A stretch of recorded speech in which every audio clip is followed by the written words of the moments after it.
చెప్పి మనని కడుపులో పెట్టుకొని పోయిన ప్రతి ఒక్కరికి కూడా ఇంత బువ పెట్టి వారి సమస్యలు ఇని వారికి పరిష్కారం చేస్తున్న మన ఈటల రాజేందర్ గారికి ధన్యవాదాలు తెలియజేస్తూ వారి అమూల్యమైన సందేశం ఇవ్వాల్సిందిగా కోరుతున్నాం.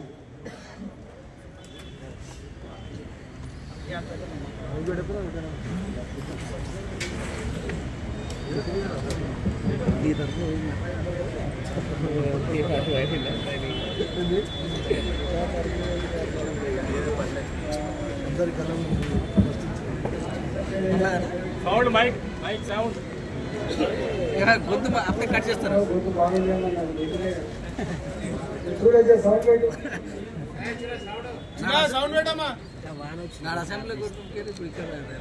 ఎలిఫెంట్ చౌరస్తా మల్లాపూర్లో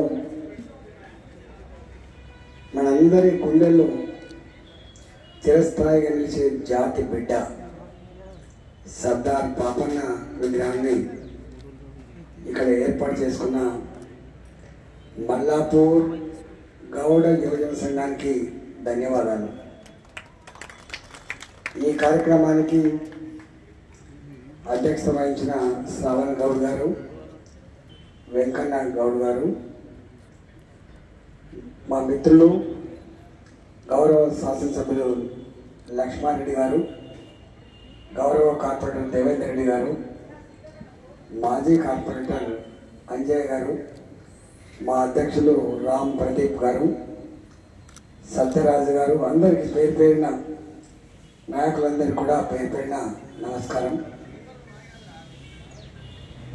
ఇక్కడ చూస్తుంటే మహనీయుల విగ్రహాలు అక్కడక్కడ పెట్టడం సహజం, కానీ ఈ అడ్డానే ఒకప్పుడు ఎలిఫెంట్ చౌరస్తగా ఉన్న ఈ అడ్డ మహనీయుల విగ్రహాలకి కేంద్రంగా ఏర్పడడం సంతోషదాయకం.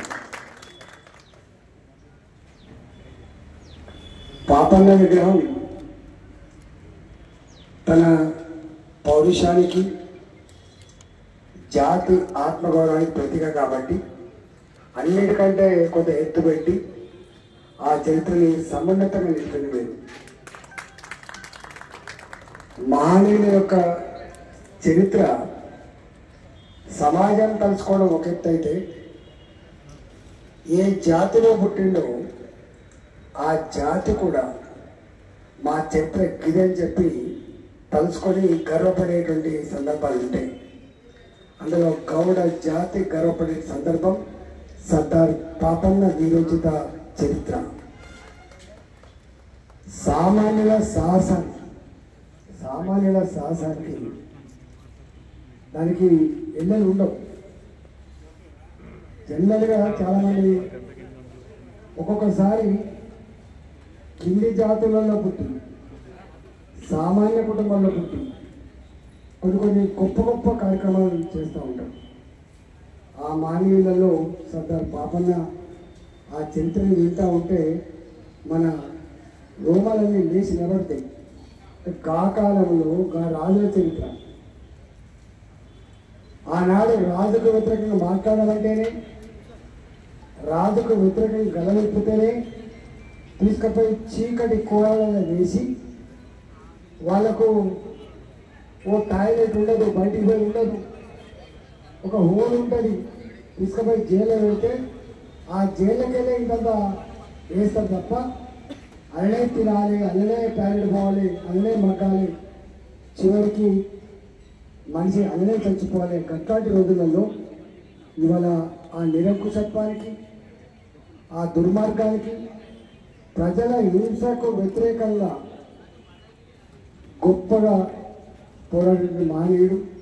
ఛాలెంజ్ చేసి బండి వెనక బండి కట్టాలి, మనం తెలంగాణ సాయుధ పడి ఎట్లయితే పాట పాడుకుంటామో అట్లా ఆనాడు ఆయన నిలిపే బిడ్డ. కాబట్టి ఇవాళ వారి విగ్రహాలను చూసినప్పుడల్లా ఓహో ఆయన చరిత్ర గిరని చెప్పి మనం గుర్తుపెట్టుకోవాల్సి అక్కడ మహనీయుల యొక్క విగ్రహాలు జయంతి ఉత్సవాలు కావచ్చు, వర్ధంతి సభలు కావచ్చు, మొక్కుబడి కోసం పెట్టుకో. ఆ చరిత్రలో అవలోకనం చేసుకో. ఇంతవరకు సత్యరాజు చెప్తుంది అంటే నేను పిలవకపోయినా కూడా ఎక్కడున్నా పోతా అని, అంటే ఎక్కడ ఇన్స్పైర్ అయ్యింది. కాబట్టి ఇవాళ ఒక్కొక్కరి చరిత్ర ఒక్కొక్క గొప్ప రకం ఉంటుంది. చాలామందికి తెలియదు. ఇవాళ అంబేద్కర్ జాతి పులకించిపోతుంది. అంటే ప్రపంచంలో అన్ని దేశాల్లో విగ్రహాలు ఉన్నటువంటి నాయకుడు అంబేద్కర్ గారు. ఎవరు చూసినా అంబేద్కర్ గురించి మాట్లాడతారు. ఎవరు చూసినా అంబేద్కర్ రాజ్యాంగ ప్రక్రియ పట్టుకునే పరిస్థితి వచ్చిందంటే అంటే ఇన్ని విభిన్న జాతులు, సంస్కృతులు, సాంప్రదాయాలు, వైవిధ్యాలు ఇన్ని ఉన్న ఈ దేశానికి 79 సంవత్సరాల స్వతంత్రం జరుపుకున్నాం. ఇప్పటికీ చెక్కు చెదరకుండా అదే ప్రజాస్వామ్య స్ఫూర్తితో కొనసాగడానికి కారకుడు అంబేద్కర్ గారి వాళ్ళ. అందుకని ఆ పక్కపడిన మహనీయుడు చాలామంది తెలియదు బాబు జగ్జీవన్ గురించి. దేశంలో మొట్టమొదటిసారిగా ఈ దేశంలో మొట్టమొదటిసారిగా ఆకలితో అలమటించద్దని చెప్పి ప్రతి పేద నిరుపేద కుటుంబానికి రైస్ ఇచ్చి తిండి గింజలు ఇచ్చి ఆదుకోవాలని చెప్పి మొట్టమొదటిసారిగా దేశంలో పేదలకి బియ్యం పంపిణీ చేసినటువంటి ఆ స్కీమ్ రూపొందించిన మహనీయుడు ఇలా బాబు జగ్జీవన్. మా శ్రీనివాస అక్కడ కూర్చున్నారు, సివిల్ సప్లైస్లో పనిచేస్తారు. ఆ బియ్యాన్ని పంపిణీ అట్లా వాళ్ళు అమరశాల నుంచి పనిచేస్తారు. అట్లా ఒక్కొక్కరి చరిత్ర ఒకటి, రాజబహదూర్ వెంకటరామరెడ్డి గారి చరిత్ర ఒకటి. ఇవాళ అట్లనే జ్యోతిరావు పూలే ఆ మహనీయుడి గురించి అయితే జ్యోతిరావు పూలే జీవితాన్ని అంబేద్కర్ చదువుకొని ఆశయంగా తీసుకున్నాడు. ఆయన మార్గదర్శి అంబేద్కర్ గారి మార్గదర్శనంలో జ్యోతిరావు పూలే. ఆనాడు మగవాళ్ళకు మాత్రమే విద్య, మహిళలకు విద్య లేకుండే. వాళ్ళ సతీమణి సావిత్రిబాయి పూలే ఆడపిల్లలకి చదువు నేర్పాలని చెప్పి, నిమ్న జాతుల పిల్లలకి చదువు నేర్పాలని చెప్పి పోతూ ఉంటే ఎట్లా ఆమె దాడి చేసిందో, ఎట్లా అవమానపరిచిందో ఇప్పుడు చెప్తే ఉండదు కదా. ఒక గంట త్యాగశీలి ఆయన పూలేగా. అంటే ఇంతమంది గొప్ప వాళ్ళు పోరాటాలు చేస్తే, త్యాగాలు చేస్తేనే ఇలా స్వతంత్రం వచ్చింది, ఒక గొప్ప రాజ్యాంగం వచ్చింది. ఆ స్వేచ్ఛగా మనం మీటింగ్ పెట్టుకోగలుగుతున్నాం, మనం మాట్లాడుకోగలుగుతున్నాం.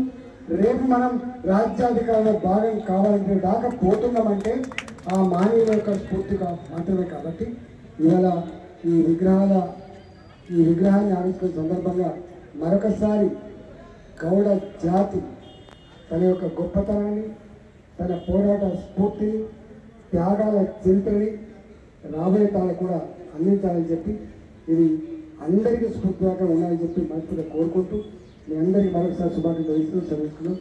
నమస్కారం.